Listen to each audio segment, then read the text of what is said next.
नमस्कार, ओम शांति। आप देख रहे हैं पीस न्यूज और आपके साथ मैं हूं तुलसी। शुरू करते हैं खबरों का सिलसिला, लेकिन उससे पहले देखते हैं आज की हेडलाइंस। कोरोना संकट में ब्रह्मा कुमारी संस्था ने बढ़ाए मदद के हाथ। 500 बेड के मानसरोवर कोरोना मरीजों के इलाज के लिए प्रशासन को सौंपा। मरीजों के भोजन का भी प्रबंध। ग्लोबल हॉस्पिटल में खुलेगा ऑक्सीजन प्लांट। दानदाता सुधीर जैन ने ग्लोबल अस्पताल में ऑक्सीजन प्लांट लगाने का दिया सहयोग। भोपाल के नीलबर्ड सेवा केंद्र द्वारा ऑनलाइन डिवाइन समर कैंप का आयोजन। प्रोफेसर बीके ईवी स्वामीनाथन ने बच्चों को मेमोरी और कंसंट्रेशन बढ़ाने के दिए टिप।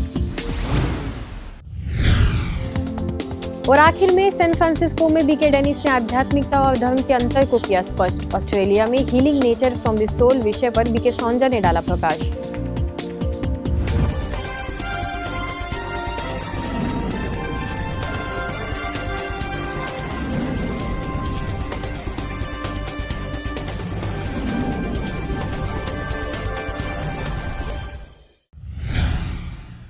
राजस्थान में तेजी से कोरोना मरीजों की महामारी फैल रही है। इसमें सिरोही जिला भी काफी हद तक प्रभावित हो रहा है। कोरोना मरीजों के बेहतर इलाज के लिए ब्रह्मा कुमारी संस्था ने पहल करते हुए संभाग का सबसे बड़ा जिले के आबू रोड स्थित मानसरोवर कोविड कम आइसोलेशन केंद्र प्रशासन को दिया है, जिसमें कोविड मरीजों का ऑक्सीजन के साथ इलाज शुरू हो गया है। इसके साथ ही आइसोलेशन केंद्र भी है। इस कोरोना के संकट काल में 800 बेड वाला ब्रह्मा कुमारी संस्थान के मानसरोवर आइसोलेशन एवं कोविड केंद्र में फिलहाल 500 बेड का शुभारंभ किया गया है, जिसमें 4 चिकित्सकों सहित 26 पैरामेडिकल स्टाफ पूरे मरीजों को 24 घंटे शिफ्ट वाइज इलाज कर रहे हैं। फिलहाल 100 मरीज भर्ती हैं। आने वाले दिनों में और भी मरीजों का इलाज होगा। ऑक्सीजन और दवाइयों का सारा खर्चा जिला प्रशासन कर रहा है, जबकि मरीजों के तीनों टाइम भोजन की व्यवस्था ब्रह्मा कुमारी संस्थान कर रहा है। इस साल बहुत बड़े प्रमाण में बीमारी का संख्या बढ़ रहा है, डेथ भी ज़्यादा बढ़ रहा है। ऑक्सीजन की ज़रूरत है और भी अन्य सुविधा भी ज़रूरत है। इसके लिए उन्होंने अनुरोध किया। हमारे ईश्वरीय विश्वविद्यालय की वरिष्ठ भाई बहनें मिल करके पूरा निर्णय करके उसको दिया है। और मैं समझता हूँ सारी राजस्थान में इतना बड़ा बिल्डिंग अभी तक कोई मिला नहीं होगा। इतनी सुंदर बिल्डिंग, इतनी व्यवस्थित बिल्डिंग। उधर हर कमरे में कम से कम 4 बेड तो ही है, और लोग तो 4 के बजाय 3 भी रख सो, 2 भी रखो। जितना उनकी पेशेंट की स्थिति को देख करके उस अनुसार प्रोवाइड किया जाएगा, और उनको ऑक्सीजन की प्रोवाइड करना पड़ेगा। ईश्वरीय विश्वविद्यालय इन सबको खान पान का भी व्यवस्था कर रहा है। जिला कलेक्टर भगवती प्रसाद तथा माउंट आबू खंड अधिकारी अभिषेक सुराणा के नेतृत्व में इस कोविड और आइसोलेशन केंद्र का संचालन हो रहा है। यहाँ मरीजों को आध्यात्मिक और स्वच्छ वातावरण में मेडिटेशन के लिए कोरोना प्रभावितों को भी प्रेरित किया जा रहा है। गौरतलब है कि पिछले वर्ष जब कोरोना काल आया था, तब ब्रह्मा कुमारी संस्थान इस विशाल बिल्डिंग को प्रशासन को दे दिया था, जिसमें पूरे वर्ष आने वाले मरीजों को सात्विक और शुद्ध भोजन की व्यवस्था भी ब्रह्मा कुमारी संस्थान ने किया था। बेहतरीन वातावरण में यहाँ का रिकवरी रेट 99.2% रहा, जिससे 3000 मरीज रिकवर हुए थे। हमारे पास पहले ब्रह्म कुमारी द्वारा दिए हुए 2 बिल्डिंग थी, प्रेम निवास और आत्मदर्शन।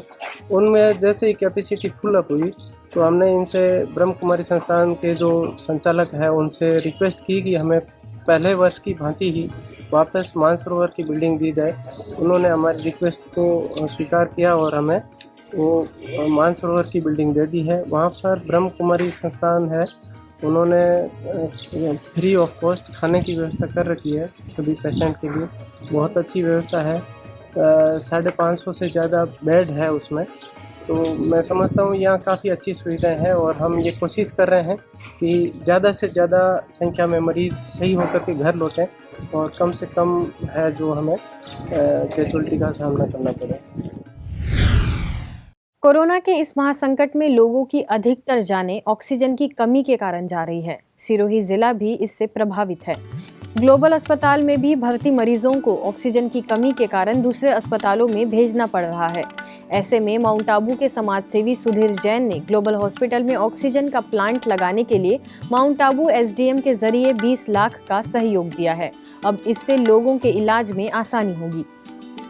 सुधीर जैन जी ने जो पहल की है कि यहाँ पे एक ऑक्सीजन कंसंट्रेटर को मंगवा के जो तकरीबन पर डे अराउंड 20 जो हमारे डी टाइप बड़े सिलेंडर्स हैं वो ये भर सकते हैं, तो इससे हमें काफ़ी सहूलियत होगी। कम से कम इससे माउंट आबू की जो रिक्वायरमेंट है सिलेंडर्स की वो पूरी हो जाएगी, और जो बार बार हमें चक्कर लगाने पड़ते हैं बाहर से सिलेंडर लाने के लिए, उसमें भी काफ़ी हमें सहूलियत रहेगी। ग्लोबल अस्पताल में 30 बेड कोरोना मरीजों के लिए रखा गया है, जबकि आबू रोड ट्रोमा सेंटर में भी 30 बेड के साथ मरीजों का निःशुल्क इलाज चल रहा है। ऐसे में ऑक्सीजन की खपत दोगुनी हो गई है। भामाशाह सुधीर जैन का प्रयास निश्चित तौर पर दूसरों का जान बचाने में सार्थक सिद्ध होगा। इसलिए यह प्लांट 2 दिन में तैयार हो जाएगा, जिससे प्रतिदिन 15 सिलेंडर ऑक्सीजन उत्पादन किया जा सकेगा। इससे पूरे अस्पताल की पूर्ति तो नहीं हो सकेगी, लेकिन ऑक्सीजन की कमी भी नहीं होगी। इस वक्त ऑक्सीजन की ज़रूरत है, जिसकी बहुत कमी है, वो इधर उधर से लाई नहीं जा सकती है। तो हम ये प्लांट लाएं, इमरजेंसी में इसे लगाया जा रहा है। प्लांट पहुंच चुका है, संडे शाम तक प्रोडक्शन स्टार्ट होकर मंडे मॉर्निंग उसका उद्घाटन कर देंगे। करीब 20 जंबो सिलेंडर उससे भरे जाएंगे। तो निश्चित तौर पे हम आबू ही नहीं, नीचे भी उनको सप्लाई करेंगे। खाली सिलेंडर बना के 24/7 उस मशीन को स्टार्ट रखेंगे, जिससे स्टॉक हो जाए और वो नीचे बेचा जाए। आप सभी से ये न्यूज़ आप सब समाचारों में पढ़ते रहते हैं कि आज कैसे पेशेंट्स को समस्या हो रही है, खास तौर पे इंजेक्शन रेमडेसिविर और ऑक्सीजन की बहुत कमी है। तो हमने अपने यहाँ के माउंट आबू के भाई बहनों से रिक्वेस्ट की थी, तो सुधीर जैन जी और शैलेश जैन वो आगे आए हैं। उन्होंने अपने परिवार की तरफ से हमें मदद की है। तो हम एक छोटा सा प्लांट लगाने जा रहे हैं, जिससे एटलीस्ट हमें रोज़ 15 सिलेंडर्स मिलेंगे, क्योंकि हमारी रिक्वायरमेंट तो 30-35 की है। पर ये होगा कि हम कभी नहीं आती है तो हम अपना काम चला पाएंगे, और नॉर्मल पेशेंट्स को ऑक्सीजन की सप्लाई हमेशा ही मिलती रहेगी। तो ये बहुत अच्छी है। मैं तो ये कहूँगा ये पुण्य का काम है, ये जीवन दान है। भामाशाह सुधीर जैन ने ऑक्सीजन प्लांट लगाने के लिए 20 लाख का चेक एसडीएम अभिषेक सुराना को भेंट किया। एसडीएम सुराना ने यह राशि ग्लोबल अस्पताल को भेंट की।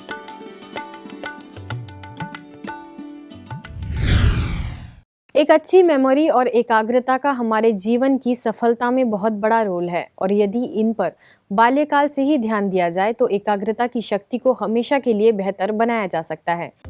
इन्हीं बातों को ध्यान में रखते हुए मेमोरी और कंसंट्रेशन विषय पर बच्चों के लिए स्पेशल सेशन का आयोजन भोपाल में नीलबर्ड मेडिटेशन रिट्रीट सेंटर द्वारा डिवाइन समर कैंप के तहत आयोजित किया गया, जिसमें मुख्य वक्ता के तौर पर मुंबई से motivational speaker professor BK Swaminathan ने संबोधित किया। उन्होंने बच्चों को कितने रोचक ढंग से विषय पर जानकारी दी, आइए सुनते हैं।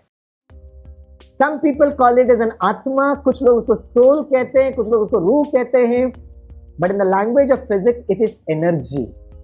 सारा मेमोरीज बिंदी में स्टोर होता है, पॉइंट ऑफ लाइट में। बड़ों को समझने में थोड़ा तकलीफ होता है, but all of you dear sweet angels, you will be able to understand it thanks to pen drives. छोटू छोटू छोटू छोटू छोटू छोटू छोटू एक छोटे से चिप में सारी मेमोरी स्टोर होती है, right? So the entire memory is stored in this particular point of light, point of energy, right? Brahma Kumaris के युवा प्रभाग द्वारा होम्योपैथिक मेडिसिन द्वारा शरीर को स्वस्थ बनाए रखने की जानकारी देने के लिए हेल्थ इज वेल्थ थीम के अंतर्गत खास कार्यक्रम का आयोजन किया गया, जिसमें होम्योपैथिक चिकित्सक डॉक्टर दिगंबर ने अपने अनुभवों से बताया कि किस तरह अपनी दिनचर्या, खान पान, रूटीन को बेहतर बनाकर स्वास्थ्य को ठीक रखा जा सकता है। इसी के अंतर्गत घुटना, शोल्डर, जॉइंट्स और फ्रैक्चर जैसी समस्याओं में किन बातों का ध्यान रखना चाहिए और उसका प्रॉपर इलाज क्या है, इस पर डॉक्टर केयूर बुक ने लोगों को जानकारी दी। होम्योपैथिक प्रिवेंटिव मेडिसिन का नया प्रोटोकॉल दिया है, वो आप युवा भाई बहनों से मैं शेयर करना चाहता हूँ। कोविड-19 होम्योपैथिक प्रिवेंटिव मेडिसिन, पहली दवा है आर्सेनिक अलम 30, इसके बाद में दूसरी दवा है फास्फोरस 30, इसके भी 3 डोजेस लेना है। तीसरी दवा है ट्यूबरकुलिनम 200, इसके 2 डोजेस लेना है। चौथी दवा है ट्यूबरकुलिनम 1M। इस चार्ट के अनुसार होम्योपैथिक दवा लेने से कोविड-19 प्रिवेंशन हो सकता है। यह होम्योपैथिक दवा वाइटल फोर्स जीवन शक्ति को ताकत प्रदान करता है, जिससे इम्यूनिटी पावर स्ट्रांग हो जाती है। फेफड़ों में ऑक्सीजन की कमी की बीमारी से रोगी को बचाया जा सकता है। तो समझ लीजिए कि जब आपकी हड्डियां मजबूत होती है and your muscles are also in good shape, they are stretched, they are not tight, and they are strong, then you can avoid a lot of orthopedic problems to do with the back, to do with the knee, to do with the shoulders वगैरह वगैरह। तो उसके लिए बहुत important है कि अच्छी मात्रा में रेगुलर मिल्क पिया जाए, नमक कम लिया जाए डाइट में, और हड्डियों और जोड़ों पे ज़्यादा प्रेशर ना है, इसलिए at a time don't sit for more than 20 minutes whenever possible। 20 minutes बैठने के बाद ब्रह्मा कुमारीज के स्पार्क प्रभाग और ICHARS सपोर्ट फाउंडेशन के संयुक्त प्रयास से स्पाइनल कॉर्ड इंजरी में राज्यों कैसे लोगों की मदद कर सकता है, इस विषय पर खास आयोजन Sai talks on meditation series के अंतर्गत ऑनलाइन किया गया, जिसमें राजयोग शिक्षिका BK एकता ने बखूबी अपने विचार व्यक्त किए और अंत में राजयोग का प्रैक्टिकल अभ्यास कमेंट्री द्वारा कराया। ब्रह्मा कुमारीज के मुख्यालय शांतिवन के पावर ऑफ सकाश ग्रुप द्वारा समय प्रति समय अनेक ऑनलाइन कार्यक्रम आयोजित कर पूरे विश्व में सुख, शांति, पवित्रता, संपूर्ण स्वस्थ रहने की कामना व आंतरिक शक्ति को बढ़ाने के वाइब्रेशंस योग द्वारा सामूहिक रूप से प्रवाहित किए जाते हैं। इसी के तहत इंदौर जोन की क्षेत्रीय संयोजिका BK हेमलता ने पावर ऑफ सकाश का वास्तविक अर्थ क्या है, इसके बारे में विस्तार से जानकारी दी। उन्होंने कहा कि मन बुद्धि के अंदर एक बाबा शब्द समाया हुआ हो, व्यर्थ से आत्मा मुक्त होती जाती है, उतना ही शक्तिशाली बनती जाती है। आप देखेंगे कि ये जो मनसा सेवा है, ये एक ही संकल्प के द्वारा कितनी आत्माओं का कल्याण करने वाली सेवा है। तो इस सेवा को अगर हम ऐसा कहें कि ये एक ऑटोमेटिक तीव्र स्पीड वाले रॉकेट से भी तेज स्पीड वाली रूहानी रॉकेट है। अब खबर अंतर्राष्ट्रीय जगत की।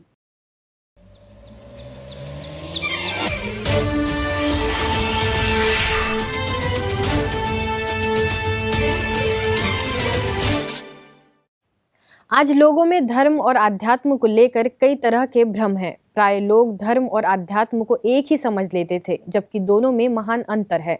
इन्हीं बातों को ध्यान में रखते हुए सैन फ्रांसिस्को में ब्रह्मा कुमारीज द्वारा आध्यात्मिकता और धर्म में अंतर बताने के लिए विशेष ऑनलाइन टॉक का आगाज किया गया, जिसमें वरिष्ठ राजयोग शिक्षिका BK डेनिस लॉरेंस ने अपने अनुभवों से विषय पर प्रकाश डाला। And so spirituality ultimately means understanding whatever you need to understand in order to be able to make contact with the Supreme Being. Australia में ब्रह्मा कुमारीज द्वारा इको योगी सीरीज की शुरुआत की गई है, जिसके अंतर्गत पहली conversation healing nature from the soul विषय के तहत अर्थ डे के उपलक्ष्य में BK एनवायरमेंट इनिशिएटिव की फाउंडर और कोऑर्डिनेटर BK सोंजा से की गई, जिस पर BK सोंजा ने बताया कि हमारे विचारों का हमारे कर्म और प्रकृति पर गहरा असर पड़ता है। ऐसे में आत्मा यदि परमात्मा से शक्ति भर ले तो प्रकृति को हील किया जा सकता है। And today Brahma Kumaris are in the forefront of all faith-based organizations in their focus and investment in solar energy, and that makes me very proud. And in terms of conferences, when we started in 2009, there was big focus on the values of responsibility, care, compassion, but no one took up the aspect of awareness, leading to an attitude, leading to a decision, and thereby impacting the world. आज की खबरों में बस इतना ही, और कुछ नई खबरों के साथ आपसे फिर होगी मुलाकात। तब तक के लिए दीजिए हमें इजाजत। नमस्कार, ओम शांति।